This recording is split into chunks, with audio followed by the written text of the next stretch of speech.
हर हर महादेव। मेरी माँ से सुंदर कोई नहीं। जी हाँ, ऐसा भगवान श्री गणेश जी कह रहे हैं।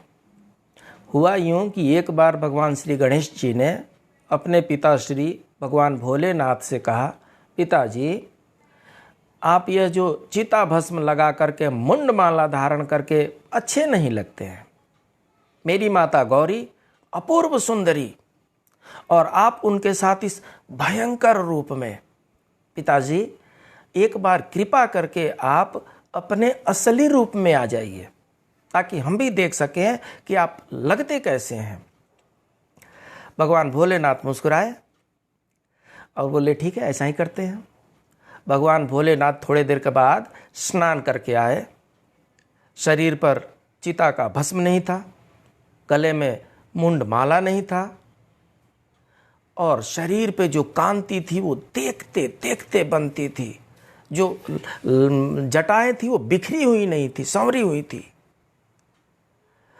तो जब शरीर से भस्म नहीं रहा, मुंड माला नहीं रहा और जटाएं संवरी हुई थी, उस अपूर्व रूप को देख करके देवता गंधर्व आदि भी आश्चर्यचकित पड़ गए।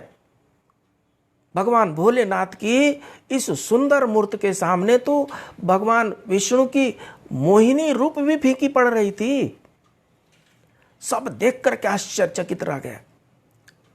भगवान गणेश भी देखे और देख करके उनको विश्वास नहीं हो रहा था कि उनके पिताश्री इतने सुंदर दिखते हैं। उन्होंने श्रद्धा से अपनी गर्दन नीचे झुका ली और झुका करके उन्होंने एक बार पुनः आग्रह किया, हे पिताश्री अब आप अपने पूर्व रूप में आ जाएं। भगवान भोलेनाथ ने कहा, क्या हुआ? अभी तो बोल रहे थे कि ये सब छोड़ करके असली रूप में आ जाइए, अभी पूर्व रूप में आने की क्या जरूरत पड़ गई? गणेश जी ने कहा, हे पिताश्री मैं नहीं चाहता कि मेरी माता से सुंदर किसी और का चेहरा हो और इस समय आप मोहिनी रूप को भी आप लज्जित कर रहे हैं, इसलिए आप अपने पूर्व रूप में आ जाइए।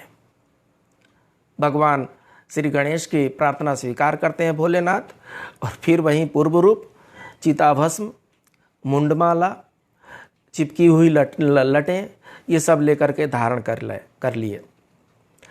पौराणिक ऋषि इस प्रसंग का सार स्पष्ट करते हुए कहते हैं, आज भी ऐसे ही होता है।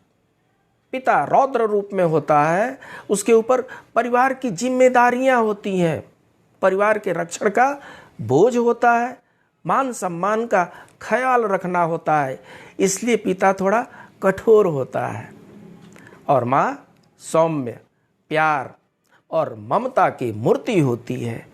बच्चों को बातचीत करके प्यार देती है और उस कठोरता को बैलेंस बनाए रखती है, इसलिए माँ सुंदर होती है। पिता से भी अगर जिम्मेदारियों का बोझ हट जाए तो वे भी सुंदर दिखते हैं, भगवान भोलेनाथ की तरह। प्रेम से बोलिए, भोले शंकर की जय।